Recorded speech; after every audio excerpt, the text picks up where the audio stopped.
میں ایک واقعہ پڑھتا ہوں، حیران و ششدر رہ جاتا ہوں۔ یہ نوح ابن مریم اپنے دور کا سرمایہ دار ہے۔ کہتا ہے میں نے ایک ملازم رکھا، اس کا نام مبارک ہے۔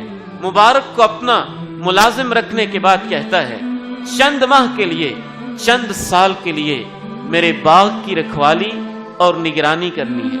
اسے نگرانی مقرر کر کے خود جہاں جانا چاہتا ہے سفر پہ روانہ ہو جاتا ہے، واپس آتا ہے، کہتا ہے مبارک جو اس باغ میں سب سے میٹھا پھل ہے وہ لے کے آؤ۔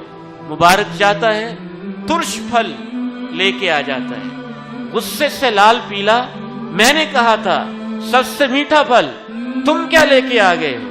وہ دوبارہ جاتا ہے، پھر ترش سے 12 بیچتا ہے، پھر ترش۔ جب 3 دفعہ ملازم ترش پھل لے کے آتا ہے تو اس سے کہتا ہے اتنے مہینے، اتنے سال میرے باغ میں ملازمت کرنے کے بعد تو کیسا نکما انسان ہے، ابھی تک جانتا نہیں ہے کس پودے کا پھل کیسا ہے، میٹھا پھل کہاں ہے، میٹھا پودا کہاں پہ ہے، کہاں پہ شیریں قسم کا اور ٹیسٹی پھل باغ میں لگتا ہے۔ رکھوالا ہونے کے باوجود، مالی ہونے کے باوجود تو اتنی سی بات بھی نہیں جانتا ہے۔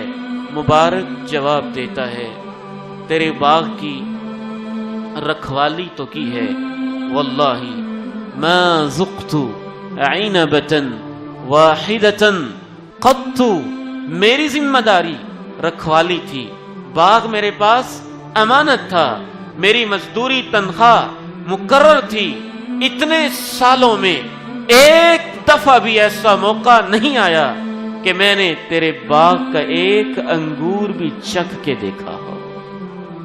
جب میں نے چکھا ہی نہیں تو مجھے پتا کیسے چلے میٹھا کہاں ہے، ترش کہاں ہے، کڑوا کہاں ہے؟ رب تعالی پھر اس مبارک کو کیسے وسائل دیتا ہے؟